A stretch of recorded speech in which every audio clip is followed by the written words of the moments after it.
Every year, approximately 1.5 million cars fail their MOT in the UK on emissions grounds. Not because the brakes are failing, not because the car is unsafe, because a number on a rolling road, measured against a threshold nobody explained to you, came in on the wrong side of a line.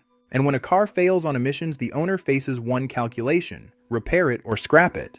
On an older vehicle, the repair estimate frequently exceeds what the car is worth, not because anything is mechanically broken, because the emissions control systems attached to an otherwise healthy engine have aged, and replacing them costs more than the market will pay for the car. So the car gets scrapped. The owner buys something newer, something more complicated, something with a DPF that will block, an EGR valve that will coke, and electronic systems that will eventually cost $85 just to read a fault code. This is presented to you as environmental policy. It is also the most effective car scrapping program in British history, one that runs automatically, annually, through a regulatory system most drivers do not understand and cannot challenge. Now, there are three things to understand. First, how the 2018 MOT rule changes created new failure categories that have nothing to do with whether a car is safe to drive, and everything to do with emissions targets that benefit manufacturers and government alike. Second, the specific conflict of interest built into the MOT system that means the person who fails your car is often the person who profits from fixing it.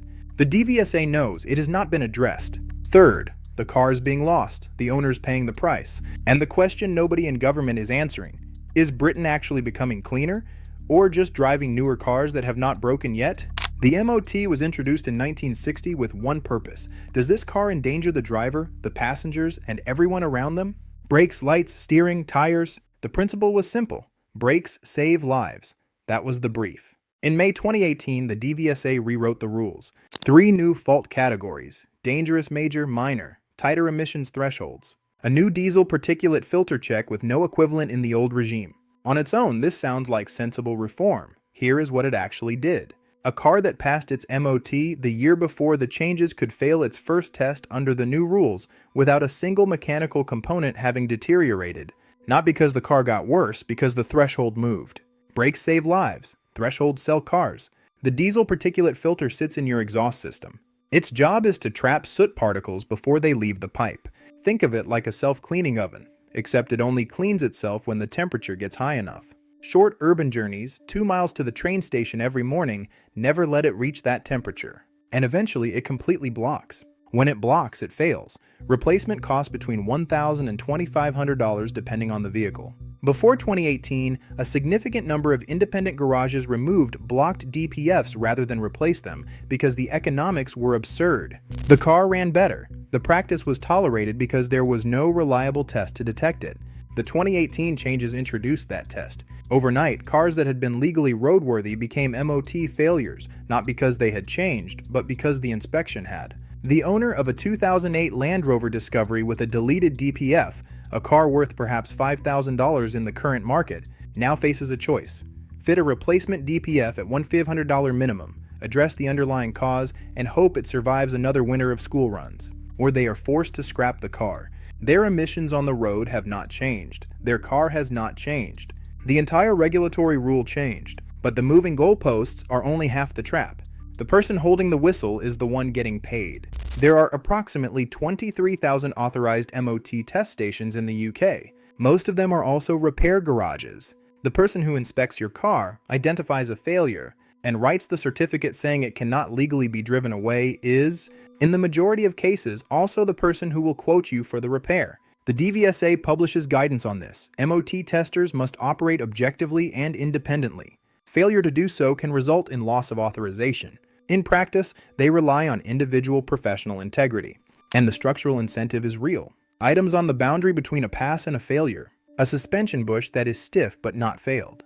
An emissions reading that sits either side of the threshold depending on the day, the temperature, the length of the warm-up run. Those calls always end up going somewhere. The DVSA published data in 2023 showing significant variation in failure rates between test stations. The highest failure rate stations correlate with higher workshop revenues. The correlation is not published explicitly, it has not been acted on structurally. The garage does not lose money when the call goes the wrong way for you. It is not a conspiracy, it is a system.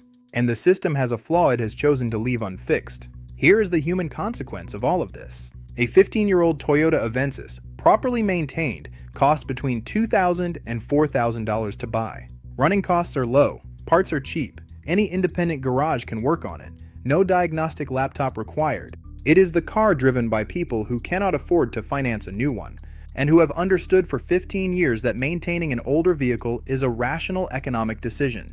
When that car fails its MOT on an emissions threshold it cannot economically clear, the owner is not presented with a theoretical choice. They are presented with a practical one. The repair estimate exceeds the car's value. The reliable older car ultimately goes away. The replacement is newer, more complex, bought on finance, possibly by someone who could not previously afford it. It has a DPF that may block, electronic systems that will eventually generate fault codes, components that an independent garage cannot access without manufacturer tools. The person who was managing perfectly well on a paid-for car is now a finance customer. Meanwhile, the Toyota is crushed. Manufacturing that car originally generated approximately 7 tons of CO2. Manufacturing a new replacement generates anywhere between 6 and 35 tons, depending on size and power source.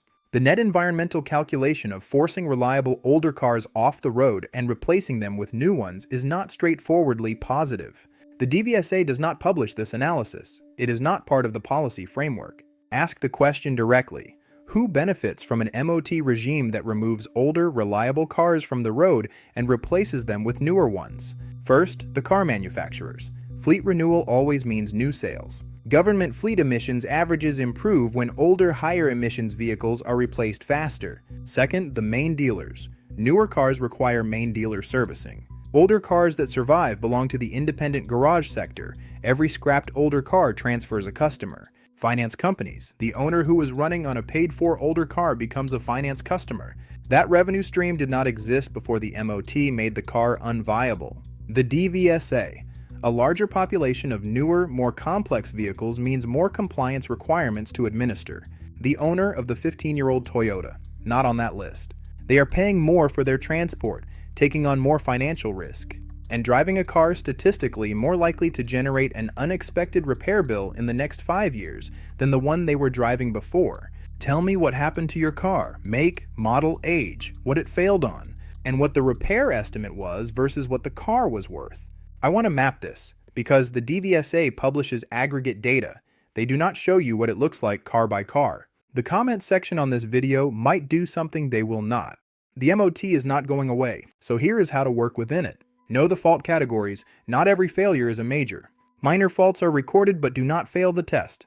When a tester marks something, ask directly, is this a dangerous, major, or minor? You are entitled to the answer. Some borderline items become advisories rather than failures.